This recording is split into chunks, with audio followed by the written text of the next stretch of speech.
we're good and loose. Okay, let's get together for a team prayer. Get down on one knee. Dear Lord, please give us the zaniness and courage these men need to make America laugh.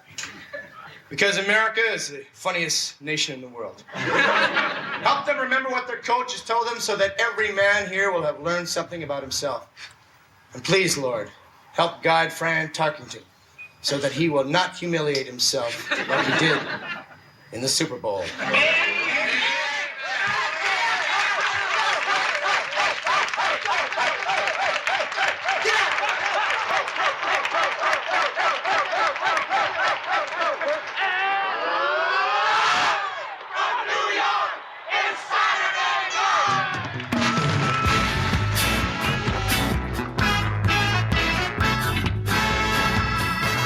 Hello and welcome to the Not Ready for Primetime podcast. We're Gary Seath and Brad Robinson. And you're not.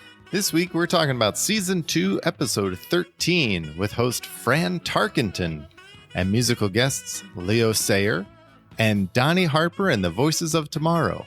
This show originally aired on January 29th, 1977. Brad, you're a football fan. Did that make you a fan of this episode? Yes, football, Fran Tarkenton. All true, yes. Good. Luckily, to talk about this episode that I know you loved, we have a special guest this week. Yes. You may have heard her on the SNL Hall of Fame podcast, as well as Saturday Night Network. She has her own website and handle, TV Show Graphs. Please welcome Jamie Burwood to the podcast. Hey, Jamie. Thank you so much. Happy to be here. Excited to get into this very interesting episode. Are you still? All right, really? I am. Okay. Yeah. Good. I use interesting. I feel like that can be a little bit of a loaded word. So I thought that was a good one to start. I think that is a good word to start with because this episode is kind of all over the place in many different respects. We have our first athlete as a host of the show, clearly not an entertainer in any way. Jamie, do you have any background information on Fran Tarkenton? Did you know who he was coming into this? You know what? I'd only heard the name in the context of SNL history and kind of knowing he was first athlete to host. I did not know anything. Like if you had asked me a month ago what team he played for or anything about like his accolades or history, I would have been able to tell you absolutely zero.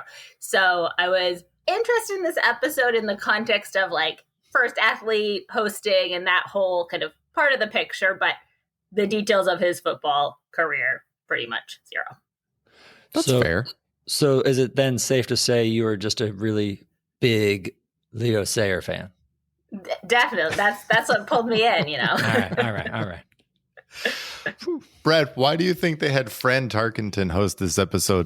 One of the reasons I think is he played for the Vikings, and Tom Davis in his book claims that the reason they had Fran Tarkenton host was him and Al Franken. They really pushed, they wanted Fran Tarkenton to host the show. The Vikings were in the Super Bowl 3 of the last 4 years before this, as you said, hadn't won. He won the MVP a year or two prior. And he did have a book out at the time, I think a few months earlier. He had an autobiography out. So in the mold of Desi Arnaz, he was there to push something, I guess. Did you read his book, Brad? Another autobiography I did not read, but I buy Fran Tarkenton as a host in general. I do. You didn't think that was a viable first athlete? No, I didn't. No, I mean, I guess there were more famous athletes when you put it that way that Franken and Davis were pushing for him being from Minnesota. Okay. Sure. Buy it a little bit more. Yeah. A little bit. Yeah. But yeah, a bit of a roller coaster of an episode, I would say. There's some good highs and there's some horrible lows. I think this is like a very up and down episode. Yeah, no, I feel like the roller coaster analogy is interesting. For me, it was like a kiddie roller coaster, like little bits of highs, maybe like bigger dips. Like didn't quite reach the like epic roller coaster proportion, but like it was a kiddie roller coaster for me. Yeah, definitely not the high highs. That's for sure. Yeah. There were some low points where I was like, this is pretty low. But there's some very low points, yes. I feel like it's interesting enough that we should probably just get into it. Real quick before then, we should remind everybody, we've got our promotion going for the autographed copies of Doug Hill and Jeff Weingrad's book, Saturday Night, A Backstage History of Saturday Night Live. If you haven't already, listen to that episode. It was the Ralph Nader episode. And in order to be eligible to win, just send us an email to notreadyforptpod@gmail.com. And you've got to answer 2 questions, right, Gary? Yes. 1, what was your favorite story that Jeff and or Doug told during the episode? And then 2, what were our best bits that we all said from the episode? And just to clarify, that's not ready, the number 4 ptpod@gmail.com. So not ready, the number 4 ptpod@gmail.com. And that's it. It's that easy. There you go. All right. Should we get into it? Now I think we can. All right. So the cold open starts with John Belushi as a football coach of the SNL team, and he is prepping them for tonight's show. He mentions that they left a lot of laughs on the table the last couple of weeks, which I thought was funny. And then Fran Tarkenton starts asking a bunch of questions of the coach about what to do in different situations. And then he has the team all practice mugging to the camera. If you screw up a line, what do you do? Mug to the camera, which I thought was pretty funny. And then eventually they all, run into the studio. I thought this was an interesting concept. They dove right into the fact that they had an athlete as their host for the cold open here. Jamie, what were your thoughts on this? Yeah, I mean, I didn't hate the premise, actually, right? Like, ask me again in 45 minutes what I think, and it might be a different answer. But to start, I was like, okay, this kind of works. I thought it was a good way of easing him in as a host, right? Like, they're not putting him into any crazy role. It's basically like, be an athlete for a few minutes. And I liked kind of the group sense of it. Yeah, I mean, starting on a positive note, this was an interesting premise to me, and the kind of the whole like coaching dynamic, it started to work. Yeah, I agree. I mean, I liked it for all those reasons Jamie mentioned. It was a fun play on Fran Tarkenton, and he plays a lot of variations of himself this episode. So here's Fran Tarkenton in a locker room. I love that they had the whole cast there. That was great. And Franken and Davis. I mean, that was really cool and fun to see. I really geeked out where I'm like, hey, they're the lockers that we see in like the cold open for the next 4 seasons. Like that was fun. So like all that kind of neat stuff was good.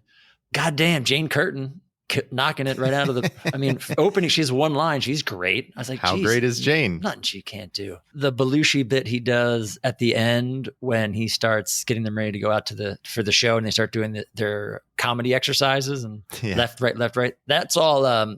He did that during his audition for SNL. If you ever watch his old auditions, he did that in the eyebrow gag. So that was fun to see. I liked it, because it was they did an actual sketch. This is, I think, only the second time we've seen them try to do a legit quote unquote sketch as the cold open. And I thought this one worked really well. And it was a cool way to go out where they all run out. And, they've done this the last couple episodes where the open ends and like the energy's up and you're in a real good mood and you're like, all right, I'm set for a great show. So I really like this opening. It's probably one of the favorites I think we've seen. Oh, I think it's everyone's involved. There's a lot of energy. And then they all run out to the studio and they all say live from New York. This is the first time we've had that too. Yeah, it's true. So yeah, this was a lot of fun. I thought it was a great open. It showed a lot of promise for the episode. Yes, totally agree. Then the monologue starts and Tark, I'm just going to call him Tark from now on because they kept calling him Tark throughout the show. Tark comes out and talks about how the Vikings lost in the Super Bowl and how he messed up with his prediction, and he goes on to predict. I thought this was interesting, and then he goes on to predict that they will lose in the Super Bowl again next season. He's trying to do comedy, Gary. He's trying to. I know. He's trying. And then he says, on the football field, he calls his own plays, so he's going to call his own plays tonight. And he starts singing Feelings. And then we realize that we have our first runner of the night, which is Coach Belushi. And we get the little inset of Bill as the announcer talking about how upset Belushi is. Belushi grabs Garrett, talks to Garrett, and then sends Garrett in to sub out for Tark. And then Garrett finishes singing Feelings, which is Garrett singing is always wonderful. Well, and they do a great job, I think, of adapting to who their host is, and what they can pull off with what he can do. So I think it's also, I give the show credit for that too. Yeah, and I thought he did a good job of like really setting the tone that he's willing to make fun of himself, right? Like at this point, I feel like we've had 2-3 jabs already at like he can get to the Super Bowl but can't win, or they called him halfway through the game and knew that whatever. Like I appreciate anybody who is willing to like have themselves be made fun of multiple times in such a short time span. So I will give him some kudos for that. Yeah. I mean, I think in spite of maybe some of his performances or whatever, it seemed like Fran Tarkenton was up to do pretty much whatever tonight with the show, and just he was out there to have fun. But another instance, I think these first 2 bits are really good and really solid, and you're set up. You're like, all right, this show is going to be a lot of fun. Yes, agreed. And actually, it continues. I think they start off 3 for 3. Well, you have a live commercial with Danny pitching something for Rovco. You're like, oh, this is yes. Good, and this time he's pitching the Rovco's Swiss Army gun. Incredible, doesn't it? Well, now for a limited time only, Rovco offers the ultimate fishing tool that does all this in one multiple independent unit. From Switzerland, it's Rovco's amazing new Swiss Army gun. Yes, it's the all-purpose survival tool that has guaranteed Switzerland's neutrality for decades. Now available in America for a fraction of its original cost. You get fish scaler and hook remover, all-steel hunting knife, can opener and screwdriver, as well as a corkscrew, a nail file, and a utility blade. Plus, yes, a .38 caliber revolver.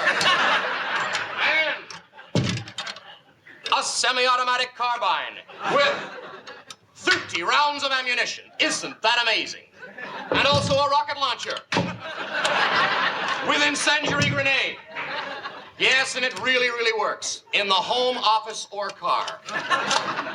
And what Swiss Army gun would be complete without a genuine ivory toothpick? Yes, that truly is amazing. A multi-purpose tool the whole family can depend upon. And if you order now, you get a manual on alpine fighting and urban warfare. The Swiss Army gun, you'll never own a better fishing tool. Order now while supplies last. There is a lot of logistics in this sketch with him handling this huge Swiss Army knife gun, and he does it seamlessly. He's constantly like flipping it, turning it, pulling this out, turning this. Like, I don't know how long he must have spent to rehearse that, because he does that flawlessly. And I thought that was so impressive. Yeah. And it was an interesting prop too. Like the way they had the whole thing built, it was just like a Swiss Army knife. And then he does the bit at the end where Don Pardo is like reading all this fine print, and he pulls out all the attachments at once and flips it around and holds it up. Yeah. And again, he did it flawlessly. Like for me, yes, maybe the writing wasn't as funny as all the other ones, but the fact that you add in the physicality of this, I thought this was brilliant. I love this sketch. I thought it was one of the best ones he's done because of that added element to it. To me, I enjoyed this. I feel like it, like you said earlier, it's maybe not the best of the kind of like Rovco pitch style one. So I think for me, it was like a little bit. It left me wanting a little bit more, just because I set the bar so high when I see him come out with this whole vibe. But I mean, he's great. Like, I'm not gonna fault this sketch. Like, this is fun. I definitely got a few chuckles out of it. So yeah, I would say above average for sure still at this point for me. And then we have another quick costume change for Danny. He goes, and then we go to a classroom setting where Jane is the teacher. So Bill comes in, and he's in a suit with sunglasses, and an earpiece, and he does a sweep of an entire classroom, and then says, okay. And Lorraine comes in dressed as, we don't know it at the moment, but she's dressed as Amy Carter, and Dan then is another Secret Service agent. And Jane is giving the class a test. Billy and Danny, as the Secret Service guys, are helping Amy Carter with her test. And then Gilda tattles that they're cheating because they're helping her with the answers. And they beat up poor Gilda again.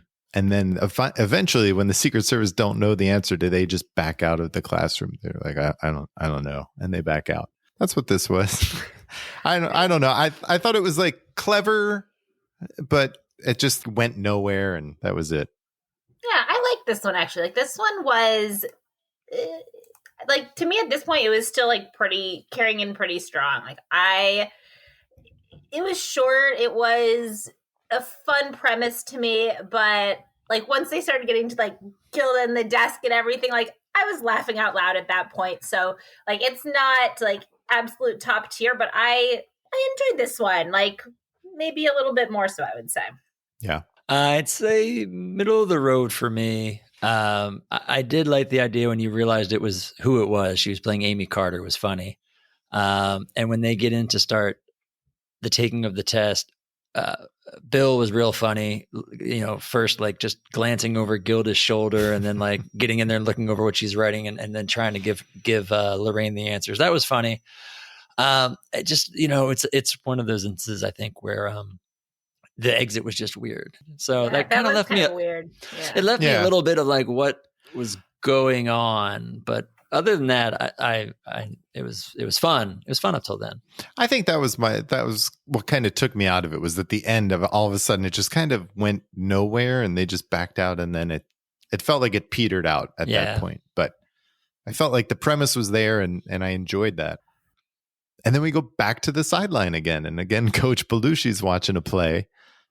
And then it goes to Garrett and Dan come off the field, and Dan, it turns out, he's getting yelled at by Belushi because he fumbled, and then Dan turns and it's because someone tore his arm off. Tore my arm off. The assistant coach Billy's helping him tape the arm back on. And it's just kind of silly.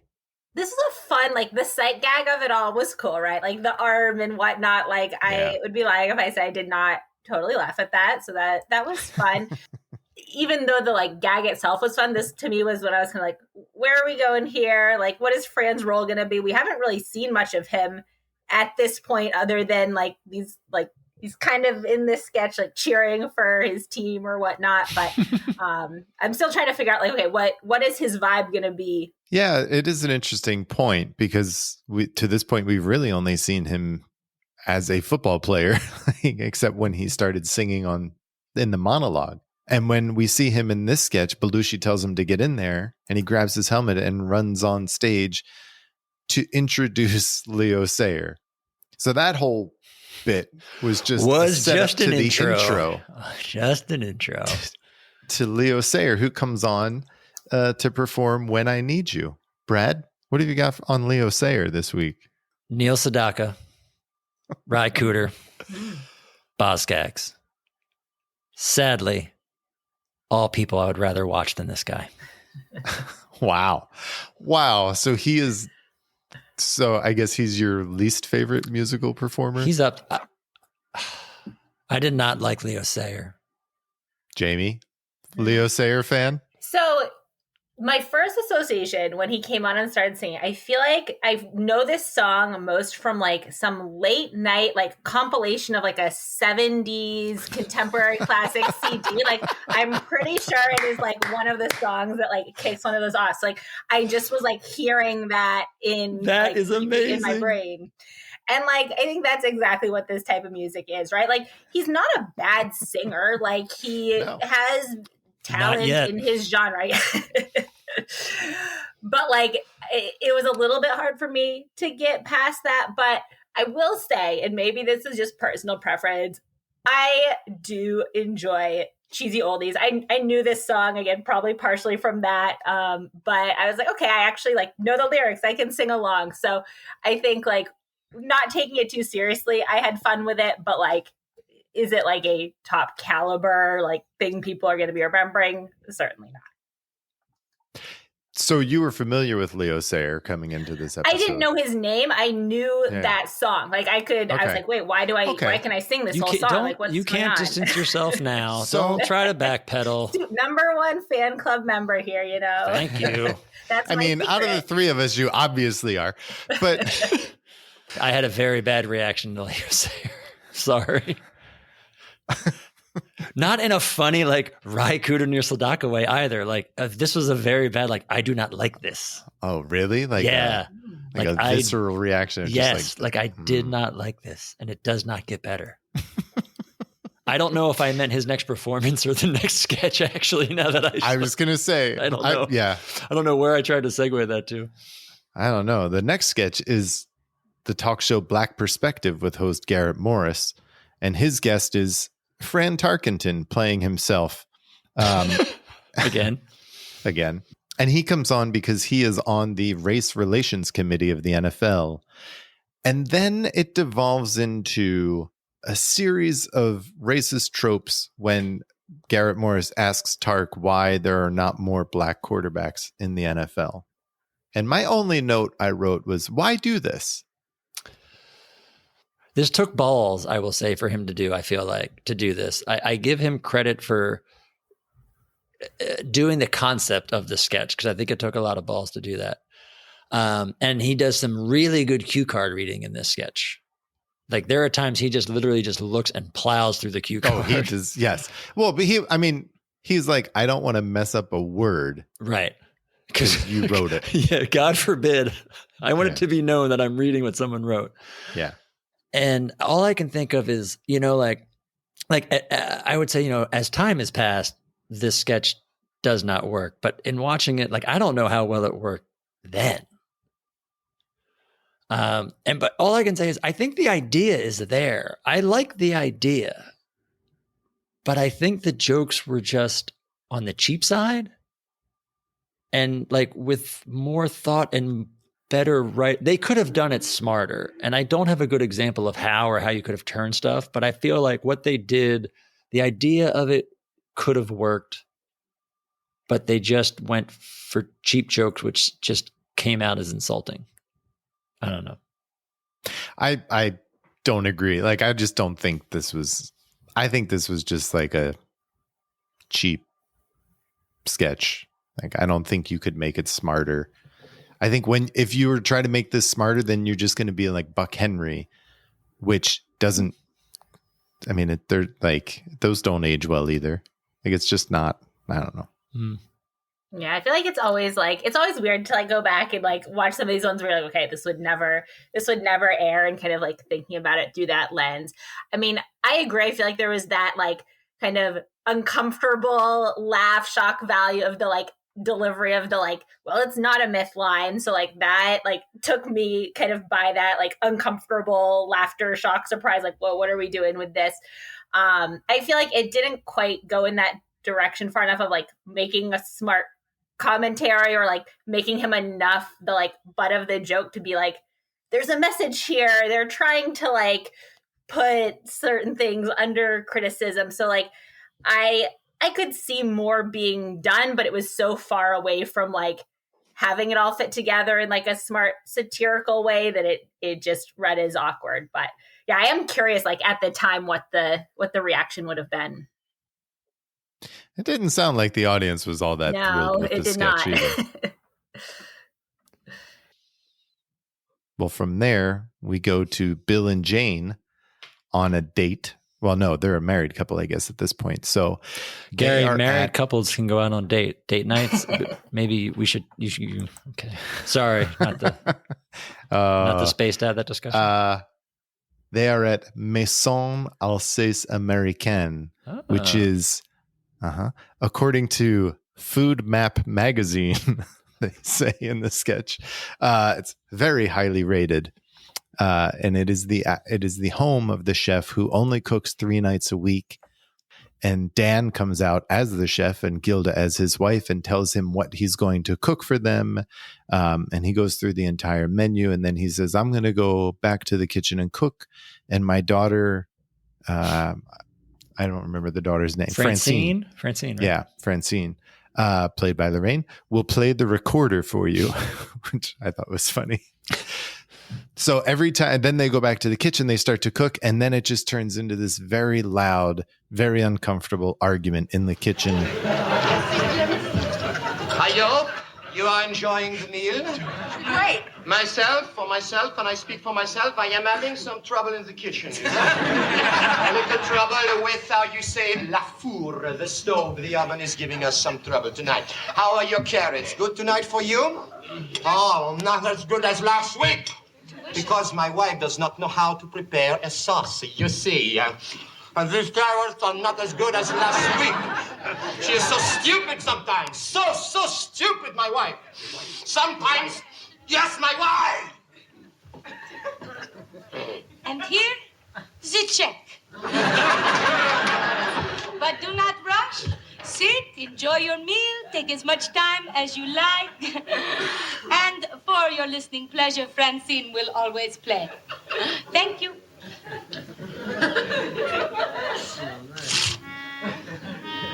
Hey, now that is not bad at all. I don't know. I felt like there was something there, but again, it just kind of went on long, and it was the same joke over and over. It kind of felt like a one-note sketch. You didn't like it? I liked the concept of it. I did. I don't know. This felt to me like a bizarre one that you would like. Jamie, did you like it? I did not really like this one. I'll be honest. I mean, it was an example to me of like a sketch where there were a few funny moments that like I give props to, but there wasn't enough of like a unique premise to me where I was like, okay, this isn't something, or like it felt like something I'd kind of seen before maybe, and just it wasn't really landing with me. The like last moment of like kind of the coming out and like stabbing him with like the check right on the knife, like that was all right. That was kind of funny. I'm with you on this one. It was just a bit too bizarre for my taste. It didn't click with me. The one thing I did like was I love Lorraine's commitment to Francine, because every time one of the parents would go back into the kitchen, they would say, "And now for your entertainment, our daughter Francine will play the recorder." And she comes out and she does it like 3 times. And just as I was writing, like I'm committed about like all the yelling and screaming that's going on in the kitchen, she just sits there and plays the recorder. But by like, I think the 4th time she breaks. And I was so upset that she broke. And she starts yelling to Bill, like, "Give me money, get me out of here, help save me." But I was loving Lorraine, just the commitment of playing the bad recorder the entire time. It was long too. It was long. It was a 7-minute sketch. Wow. Yeah. It was written by Lauren and Dan. So, you've got Dan's weirdness, Lauren's Python sensibilities. But yeah, it just nothing, again, like you just said, there wasn't that 1 or 2 moments that clicked. I did like Bill's line at the end. I actually did find it funny where Dan's out there and he asks for the check and Gilda comes in, stabs him, and the check's on the knife and Dan's back. And Bill's like, "Oh, that's not that bad." It was like everything built up. It was like one of those sketches where it's a really, really, really long build up for that one line.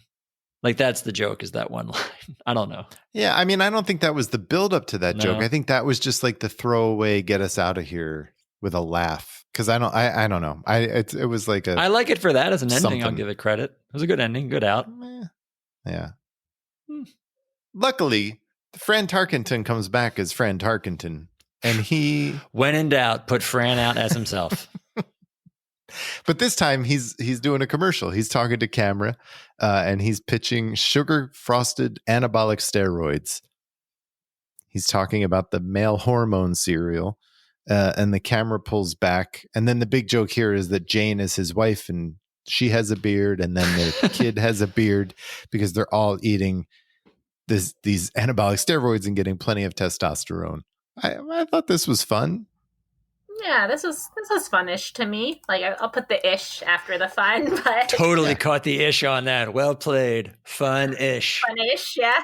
I mean, I was a little distracted by the fact that I feel like Fran, it seemed like he was reading the lines for the first time and like laughing at the jokes as if like he had never seen any of this before. Like, hey, good job. He had a dude. tough Like, time with this one, nice I feel line. like. No? Yeah. So I got a little distracted by that. But I mean, hey, the beard reveal was worth a laugh. So I don't think he helped himself by continually eating cereal while he's trying to read either. Or eating the cereal when his line is, "They go great with milk," and then he pours milk into the bowl and then eats the dry pills from his hand. Yeah, it's like, Fran, did you guys not rehearse this one? Come on.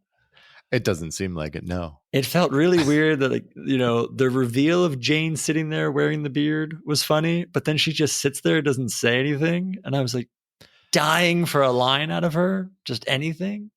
Yeah. Her and the kid, they both just sat there. They weren't eating. I was expecting them to start eating cereal and like get it in their beard, but no.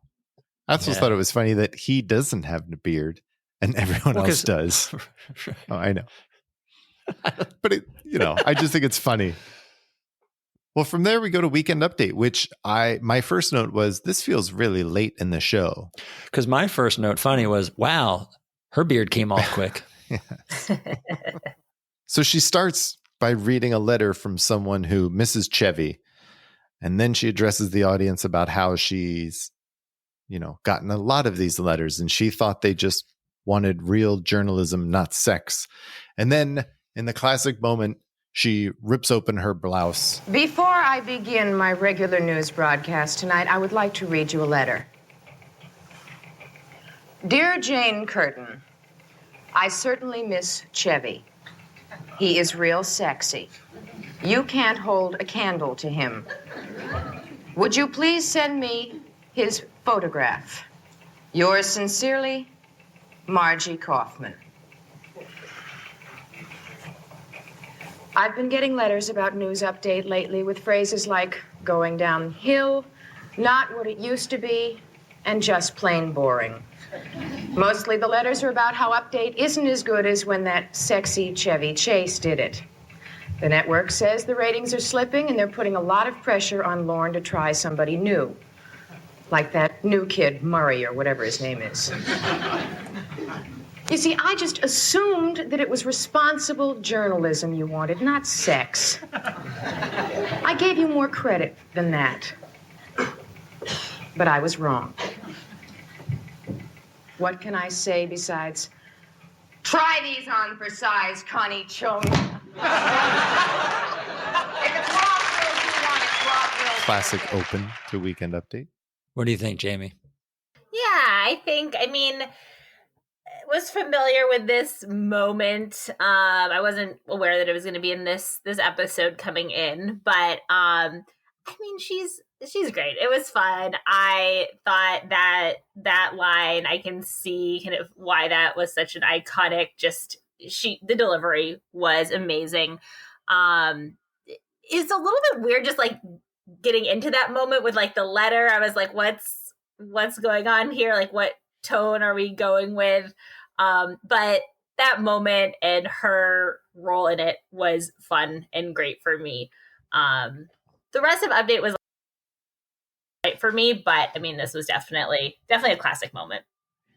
Yeah, I'm kind of torn on this because I love this bit and I think it's really funny and I think Jane is great, of course. But I kind of wonder, and I guess it's all hindsight, but like I wonder if they really needed it, because as watching these episodes as we have sequentially, like I think Jane's doing a really great job on Update, and I don't know like why you want to like make that callback to Chevy, like look forward, not back. It just, in the context of it all, it seemed kind of odd, and I think I had forgotten that this had come so close after Chevy leaving. But so it's like, I really like the sketch or the bit in general. And, it is iconic and it's one of the classic moments you always see. And it's funny and Jane's great, but I was just wondering like how the timing of it, I guess, kind of threw me a bit of the Chevy callback. Yeah, but I think it's like the real, they're talking their real experiences. But I right? guess that's what I'm saying. I to- guess people were really bitching about it and really were missing Chevy and didn't think she was doing that good of a job. So I guess. Well, she goes on through Weekend Update with a bunch of jokes. And then we get Fran Tarkenton again in a commercial as Fran Tarkenton. And he brings on John dressed up as a Boy Scout. And they blatantly talk about John's drug problem here. And thanks to you, the audience, he's working because of Community Appeal, the organization that he's doing. It's like a Big Brother type club, except it's for John Belushi because of his drug problem. These seem really, in hindsight, they seem sad. They're in sad many now, ways. knowing what we know. At the time, they probably felt hip and edgy and funny, but once you know what's really going on, and I didn't really laugh. Like all of the jokes they were kind of trying to do is go into a room with rubber walls. And it was a little bit of a downer in the episode for me. Well, even without the John backstory of it all, it just wasn't. Yeah, it wasn't the funniest piece we've ever seen. Just in general, it's kind of like, yeah. But again, you can see how they're kind of hindered with John's knee injury, and they're like, and it's another way to try to get him in the show somehow easily. Yeah. And then, and we come back for a few more jokes from Jane. But that was it. That was Weekend Update. She had a horrible Shirley Temple Black joke that just bombed. But she played, she acknowledged Yes. she acknowledged that it did not go well, and she said, "I'm just overwhelming you, aren't I?" which was great. She had a couple. There was one in the first half where she's reading one of the headlines. She just kind of pauses and looks up and gives a sly wink. Like that was my "How great is Jane" moment. Was just that subtle little gesture to the camera. I was like, Jesus, she's good. She was good. I felt like this Weekend Update overall fell flat. It wasn't great, but after update, Can we? You know what we are due for? Actually, I'm sorry. We are due for a sketch with Fran Tarkenton playing Fran Tarkenton. If we have that, is that next? I mean, we just had a commercial of him playing him, but I think we can probably squeeze it in here. Yeah. Okay, good. All right, this is a good place to do it. Yes, so we have good call. Fran Tarkenton again as himself, going to a hotel room with Lorraine, and they are talking. And you can tell that he obviously is trying to get her to sleep with him, but she just keeps talking and talking. And then he calls a timeout, and we go back to Belushi on the sideline. And I think you're right. I think he was playing different coaches. Like the first one, he was, Lombardi. Was he the Cowboys head coach she, with the hat? Was he Landry with the hat? No, I think he was Vince Lombardi. Oh, maybe. He used to wear a hat. Everyone used to wear a hat. Back then. Anyway, so then Belushi sends him back in to the hotel room with Lorraine. Did you notice that during the entire timeout, Lorraine remained frozen in her position? Wow. I did not notice that. That's super impressive. Wow. I noticed it when he left because her hand was kind of up and she was sitting up like gesturing to him. And I noticed I watched the whole time. And like when he ran back, she was in that same position. She held that the entire time. Good job, Lorraine. And then he takes his shirt off, turns the lights down, gets her a drink, gets into bed, and then goes back to Belushi again.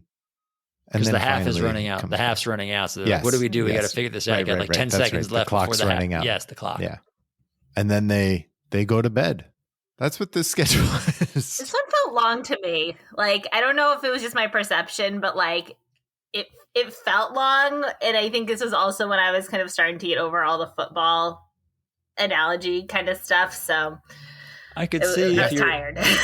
Yeah, I could see if you're not enjoying the football motif runner of it, that you get a little tired of it, especially since they go to that well twice in the same sketch. Within 5 minutes. I mean, it's 5 minutes long. It does feel longer, Jamie. I agree, but it's a bit much. Lorraine was good. She was real good. This was a character of her she had from the Groundlings. This Alice character, this self-absorbed woman character, but she was usual Lorraine, doing it well. Yeah. And keep sports going. Keep sports going with the next sketch. Yeah, Bill. Do you need a pause from Fran Tarkenton football sketches? I'll give you. Well, if you do, you are out of luck. No. I was going to try to break up the Fran conversation. There was a non-Fran sports sketch this episode that didn't make it, that Michael O'Donoghue wrote for Bill Murray. Well, how does that make sense to do a sports sketch without Fran Tarkenton in the episode that he's hosting? So the sketch that he wrote was Bill Murray playing Lou Gehrig, giving his infamous farewell speech at Yankee Stadium. And he's giving the speech, and basically he starts to lose it and starts ranting and raving how it's not fair and he's going to die. And he basically gets drug off of the microphone, kicking and screaming. And then there's a voiceover. I think it's a voiceover that was going to tell people that after Lou was taken off the field, he was heavily sedated, slipped into a coma, and died a few months later. His last words being, "Why me?"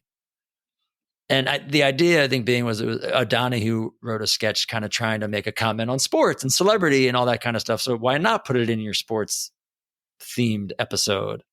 But they played it in dress, and they thought it was either just a little too insensitive, or they didn't like the fact of like showing the New York legend, in that kind of a way.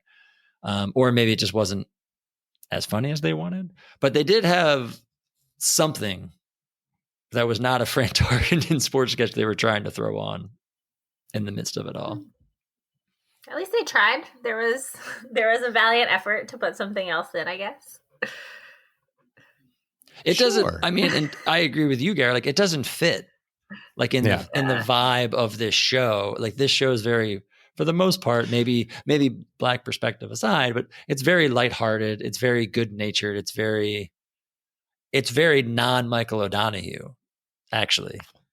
You know what I mean? And I think it's actually a good example of possibly his influence on the show diminishing, and either the influence or at least the sensibilities of like the Franken and Davises rising.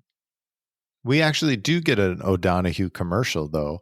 Well, this wasn't on the episode, though. It wasn't on the episode? So this was the Wrigley's commercial that we saw on the DVD and Peacock. This was a season 1 bit. This was from Rob Reiner's episode. They played it again. We talked about in season 1. Yeah, we did talk about for whatever it. reason, they didn't put it on these DVDs in the middle of the grandstand sketch. They actually, when they aired it live, apparently cut to an actual commercial and then came back.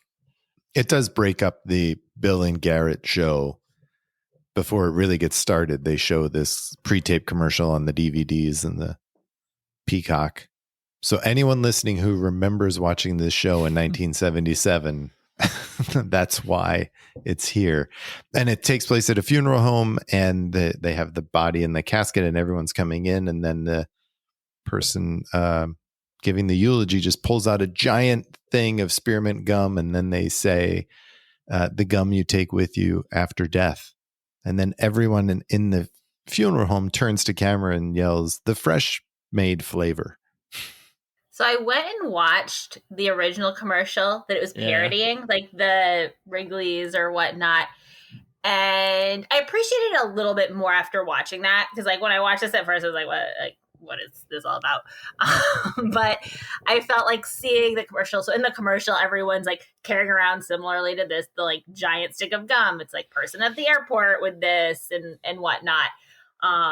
Which, I mean, it still doesn't like totally elevate this to me, but I laughed a little bit more after kind of seeing what it was based on, for what it's worth. No, you're right. And that's true with a lot of these early season commercial parodies. It's we don't necessarily get them because they're really commenting on commercials of the time. Yeah. Yeah. But the sketch itself that it broke up was odd. Yeah, it was odd. It's a talk show called Grandstand with Bill and Garrett. And luckily they have Fran Tarkenton there to interview. And they're interviewing him about the first half of the show and how he hit on 11 of 16 jokes. But before they get to that, this is why I thought it was odd. It starts off as actual football though, no? Like, aren't they interviewing him with like football highlights and they show him like fumbling or something from the Super Bowl? It was kind of like they did both things. It was like interviewing like Fran Tarkenton, the football player, and then segued into Fran Tarkenton, the host. And that to me felt like the weirdness of it. They showed him fumbling. Am I making? Yeah, I know there was like a clip. I forget exactly where, if it was before the gum ad or after, but there was some sort of like real footage. I did not really understand what it was all about. Oh, okay. So I feel like I mentally just kind of like blocked that out as like weirdness. I think I did. But yeah. Because it started with that, and I was like, where's this going? Yeah. I think that's where the horrible Don Meredith joke came into play in that sequence. Because once they went to the highlights from the first half of the show and they started commenting and treating the show like a football game, that I thought was funny and a great idea. But there was that first half that, just wasn't that. Yeah, I kind of wish that they had like real stats because I thought that was funny. Yeah. Like the landing 11 of 16 jokes. I enjoyed when they then went to a clip of what's actually on ABC at the time, what's in progress on ABC. I thought that was funny. And then they go down to Howard Shore and the White Plains Marching Band. Yeah, for their sort of blind, non-white American composers. Yes. And they were going to do Sunshine of My Life. What the hell was that? What do you mean? Like the formation. It was the marching band and Gilda and Lorena, they're twirling and they're like, they're going to move and go into a formation of sunglasses. And then they just like fall in on each other. Yeah. Like, because they were blind. They were blind. Was that? I don't know. I thought that's what it was. It didn't work for me. And then when Fran Tarkenton calls it a tasteless joke, I was like, okay. And then he makes the Don Meredith joke. And I was like, okay. Did he get booed? at the Don Meredith joke? I believe he did. Yeah, Like definitely, there was kind of sure. silence, and then I could have sworn there were a couple boos. Yeah. Oh yeah, like for yeah. sure. okay, yeah. like noticeable boos. Okay. Yeah. Which I appreciated. I was like, okay, Yeah. this is interesting. People are calling it out. I like it. Yeah. This whole segment that we just sat through was a little like, it was all over the place. There was the joke. I enjoyed the joke of like, they would ask Fran Tarkenton a question and he quote unquote couldn't hear them. Yeah. And I did like when they showed the replay of him pulling the stool around to sing Feelings. So yeah, I mean, it was okay. It was an interesting concept. I did like the idea. It was fun to go back and critique the show. Well, luckily, we are graced with Leo Sayer once again, who comes on to sing his number one hit, You Make Me Feel Like Dancing. Jamie, how did you feel about this one? I'm not even going to engage Brad. I'm just looking at Brad's shocked reaction. I think that, or whatever that reaction was. Gary tells everybody who comes on this show that I do nothing but complain about the musical guests. That's true. But to that point, Gary, this was the first time I wanted to skip a musical performance. This one? Yes. Not the other one? No. Not the sappy ballad? No. And I'll tell you exactly why.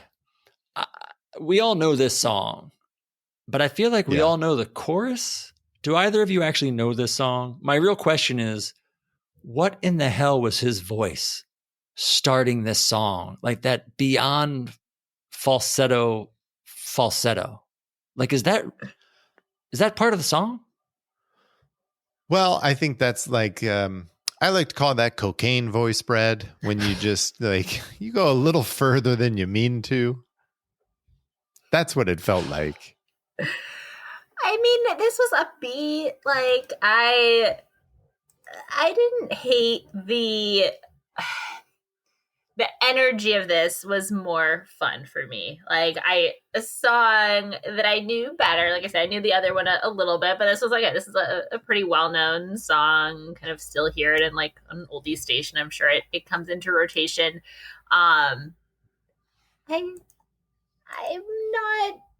not quite in the like Leo Sayer bottom of the barrel camp. Like I had fun with this one for like a nostalgia. Like I was not at all inclined to skip. I was like, you know what? I really am liking the cheesiness of this and like the entertainment value coming from that. So Listen to you. Yeah. Yes. So there was cheesiness. I mean, and a lot of falsetto. So much falsetto. So much. And you get Davey Wilson doing his like shot from one angle and you see the monitors in the other angle with the reverse angle of what he's like. He's playing around with it and having fun.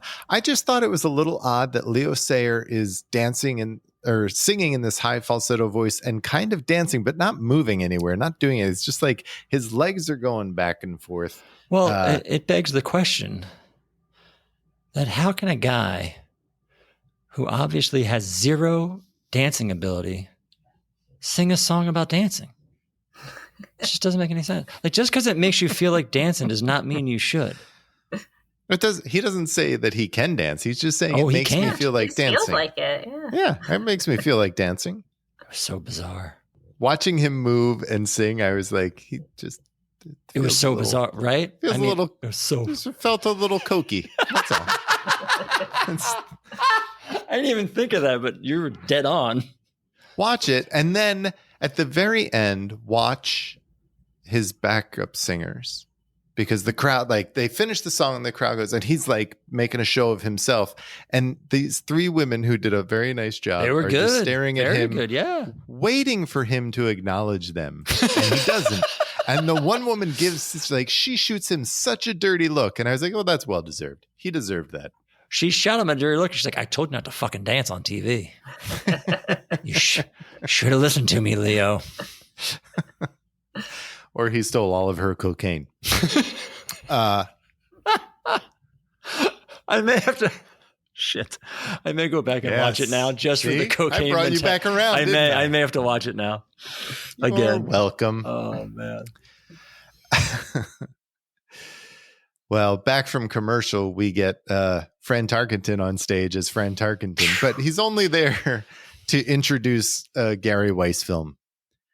This one takes place in Small Worlds, which is a small pet shop. I don't think they say where it is, but it's in New York somewhere. And it's just the couple that run the store showing off all of their iguanas and bullfrogs, a corn snake. They have a bullfrog that responds to the woman's voice when she tells it to talk. And Jamie, how do you feel about Small Worlds? I mean, I feel like I'm never quite clear what to take away with these, right? Just in terms of like the flow of the episode and just like they are what they are, I guess. I mean, we did at the end get Fran trying to act and that he was acting like he was bit by a tarantula. So like that was a stretch for him in terms of like acting a little bit in a interesting role. But I say that's Fran's best bit of the night. Yeah, no, it right? No, be, seriously. Yeah, I laughed out loud. I thought it was really good. Yeah, it kind of made me also wish like that they did a little more with him, right? Like for someone who comes in and he's game for anything, like I think he could have handled doing a little bit more in the realm of pretending to be bit by a tarantula and wackier as opposed to just like all the football stuff. It's a really good point. I think like he could have played the Bill Murray part in that restaurant thing, right? Like that was nothing. He could have read those cue cards. Yeah. I wonder how much of it is the host themselves not being comfortable enough to say I can do it, and then the show not trusting them enough. Because that's a great point. Like he had this one little moment and he did shine, and it kind of made me think of a little bit of Paul Simon in season 1, where all he did was sing, and he had one sketch with Connie Hawkins, and it was hilarious. And we were like, just give him more stuff to do. It's like they get these people, and they can be funny if you give them the right thing. Yeah, and I feel like with an athlete like this, like, right, it's uncharted territory, like not really sure where to draw that line. And so I think they were still playing it a little bit on the safe side with him, which is fair enough. But I would actually have rather seen him get to stretch a little bit, even if he was being awkward in like moments where you can tell he's reading the cue cards. He would not be the first. He will not be the last. But like that would be more entertaining to me as a viewer to see some of those stretches into like a different type of comedy for him. Yeah, like awkward Fran Tarkenton as a character, not awkward Fran Tarkenton as Fran Tarkenton. As himself. Exactly. Yes. Exactly. That's a great point. Yeah. Yes. I'm reevaluating this whole thing. Yeah. Now I feel bad for Fran Tarkenton having to play Fran Tarkenton all night. He was probably sitting like, guys, let me play something. He's like, give me a Baba Wawa sketch. Come on. He probably was so happy to have that tarantula. Like this is my moment. I'm going to make it happen. Yes. He probably was busy backstage with the entire group of women that were in the next sketch from French Liquid. So this is another commercial. This is an O'Donoghue piece, I believe, but right? Is it? I mean, he does the voiceover. He does the voiceover. Yes, he does do the voiceover, which means he very felt well like could an have. O'Donoghue piece because they're talking about this perfume and how most perfumes have a million women standing in line for it, but this perfume, French Liquid, smells different on every woman. And then they go down this line of women to say what it smells like on each of them, and some are funny and some are gross and some are charming, and you kind of felt like you knew where this was going after the third woman. So it was short. It made me laugh. Like I won't give this one too much of a hard time, honestly. Like there were some funny little lines, like warm rabbit pellets, and like they did all right. It didn't drag on, so I'll give it a pass. And I think this is another one where this was based off a real commercial. I was looking and trying to find it because I think I read somewhere that it was, but I couldn't actually find the original to look it up. But I think this is another one that was a parody of a real commercial. Makes sense. And you're right, Gary. The fact that O'Donoghue did the voiceover makes me think he wrote it too. Yeah. Yeah. That was my thought anyway. And then they go to the audience for another Chiron bit. And in the audience, there's a sports writer, Dick Schaap. That was him, right? Yes. I thought that. I mean, it looked just like him. If it wasn't, then... It took me a minute to put the name with the face because I'm like, that's a guy. I know that guy. Yeah, okay. Yeah. And then I thought it was Dick Schaap since it was Fran Tarkenton. I don't know. Oh, And then we come back to Fran Tarkenton once again. I mean, if nothing, he's consistent. He's hosting the shit out of this show by introducing everyone. Like, he's doing a bang up job. And he introduces Donny Harper and the Voices of America, which is not their name. It's Donny Harper and the Voices of Tomorrow. Did he say America? He said he said America. I wrote the note because when I had my notes, it was Donny Harper and the Voices of Tomorrow. I was like, did he just call them the wrong name? And he did. Yeah. Okay, maybe I take back what I said about giving him more stuff to do. Maybe he's never where mind. he is, but he's not hosting the shit out of this show. I was wrong. We know the man reads the cue cards. Somebody probably wrote it down wrong. That's true. That's true. That's true. They sing the song "Sing," which I recognized from Sesame Street. I didn't know that anyone sang it outside of Sesame Street, but apparently the Carpenters did too, which I didn't realize. Yeah, I didn't know this one, actually. I need to catch up on my Sesame Street, I think. I didn't recognize it either. Now, like you say that, I didn't connect it, but I, to be fair, may have checked out by now. They did a fine job. Like they were fine. Yeah. Like they didn't perform it poorly at all. They sung it well. I thought they were good. Whether they were the Voices of America or Tomorrow, either way, they sounded good. And then we have our last sketch of the night. Let's finish up strong. Which is Jane and Gilda. So I was like, yeah, Jane and Gilda. This is great. Yeah.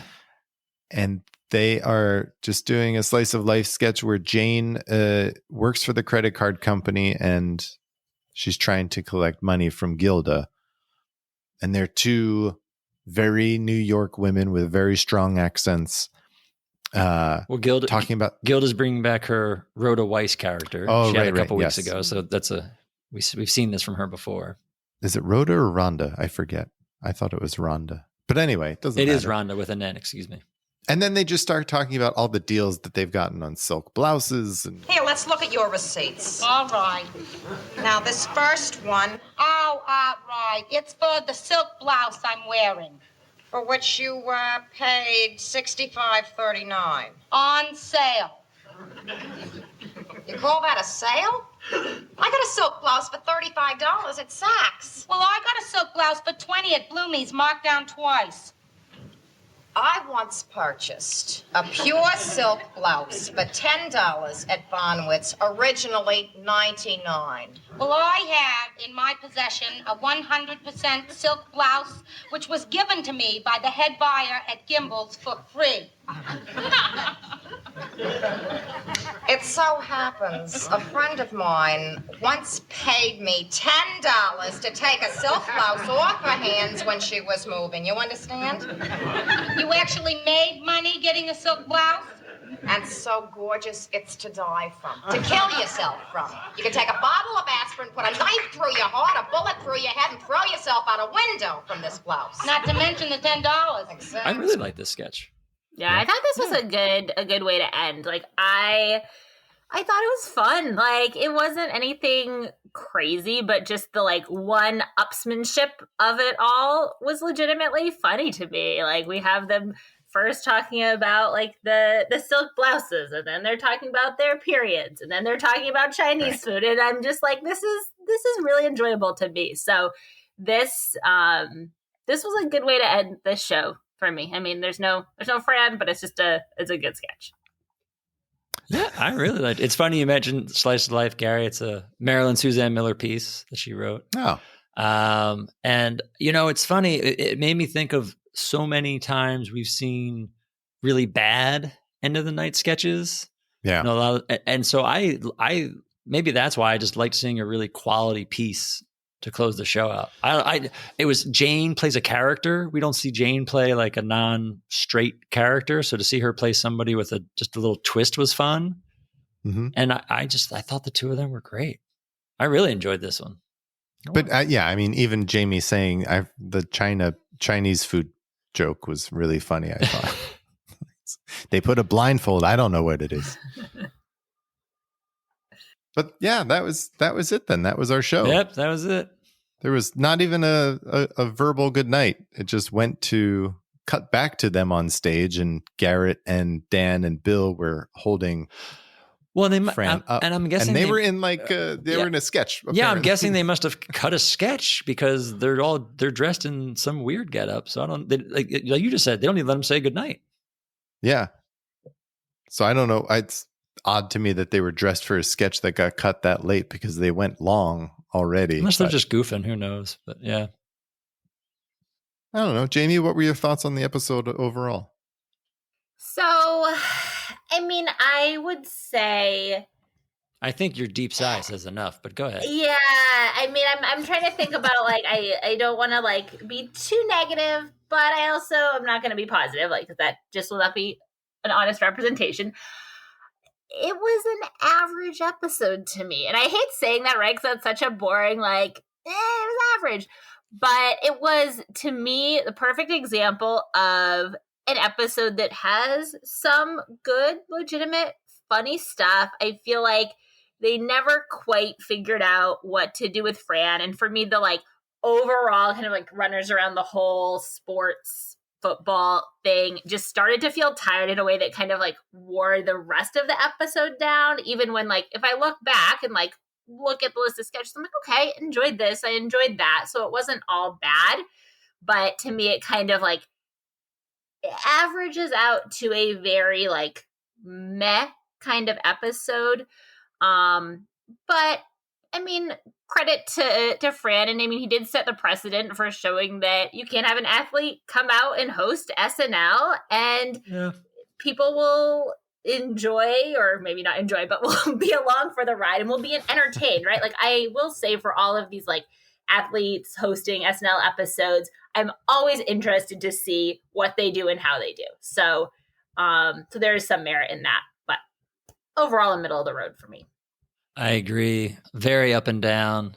Thought there was some really great stuff. You know, it opened up strong. I was excited and kind of continually went down. I feel like for most of the night until the end, I thought they really, I thought they bounced back with that last sketch. I thought it was really good. I mean, I think it was, you know, this is another instance of the host probably gets a bad rap for being the host of a bad show, but they also didn't give him much to do or much to play with. So I don't know. It wasn't great. Yeah, that's for sure. I wouldn't put too much of the blame on him. I agree with you. He did with what he had to work with. Yep. Yeah. And they only let him do so much. And when he got the tarantula, he knocked it out of the park.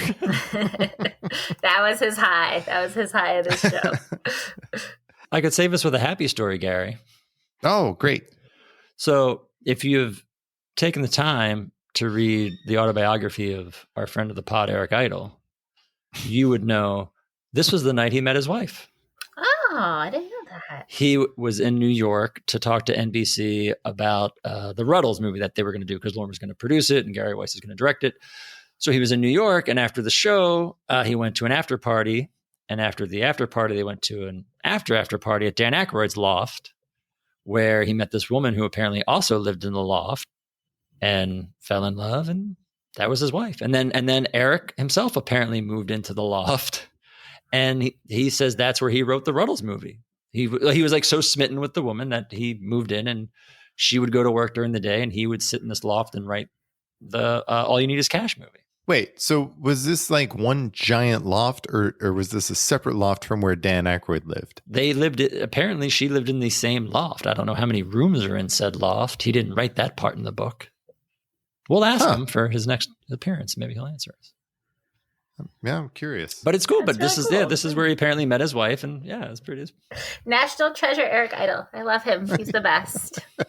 See? A UK national treasure. He's not even our That national too. treasure. Yeah, that's true. Yeah.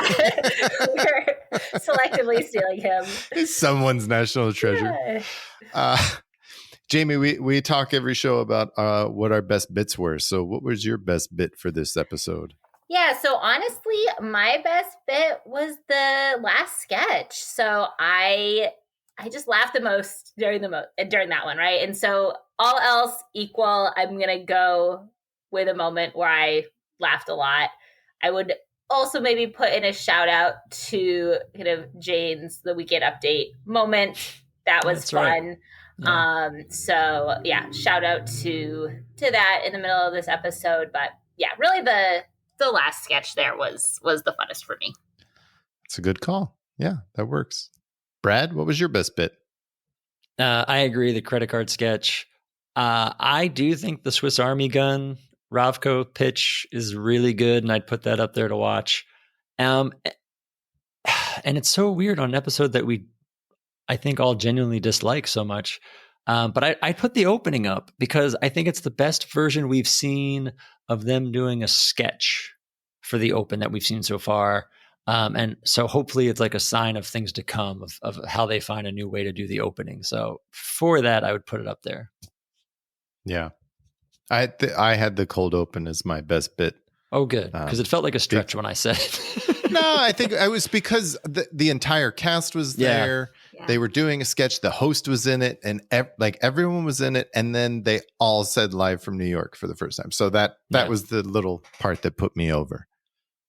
Jamie, thank you so much for doing this with us. This was fun. Thank you. Of course. No, this was a fun one to talk about, right? Even though it wasn't like the best of the best, like I always like seeing what a kind of out there, I don't know if out there is the right word, but a unique host will do kind of coming into an episode. So yeah, no, thanks for having me. Had a great time.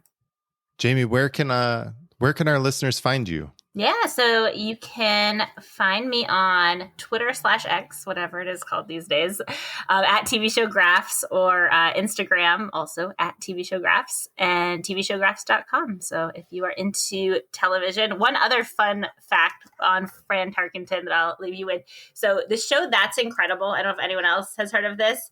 He was the host of this show. This was a huge TV show. So this came after his whole football career. So it was in the 80s, I think. It was number 3 in its first season. Basically the premise of the show is like people with weird talents. So like, or surprising things, maybe like, I don't know, some child who can do some ridiculous thing. But people love this show. He was one of the hosts. And it always comes up when I'm looking at Nielsen data from the 80s. So it was interesting to me to see that he was actually one of the hosts of the show for, I think, 4 or 5 years it went on. Wow, that's awesome. So yeah, a little bit of a tangent, but just in the context of TV and TV history, I thought that was an interesting segue that he went on to host such a wildly popular show. It was in the top 30, I think, for multiple seasons after that. Good for him. Yeah, go for him. And just as a note, he was playing himself, wasn't he? He was. No tarantulas, just him doing what he does best. That's great. Thank you, Jamie. That was wonderful. So this was a lot of fun to do. Yeah, appreciate it. Sure. Thank you, guys. Next week, we are talking about season 2, episode 14, with host Steve Martin and musical guest The Kinks. I am super excited. It's a heavy hitter lineup, yeah. Yeah. And Lily Tomlin is on as a special guest as well. Yeah.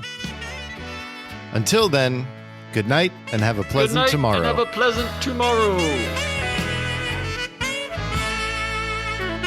The Not Ready for Primetime podcast is a 2 Pints Productions production. Produced and edited by Brad and Gary. Thought about by Brad and Gary. Please rate and review. Thank you for listening. We'll see you next time.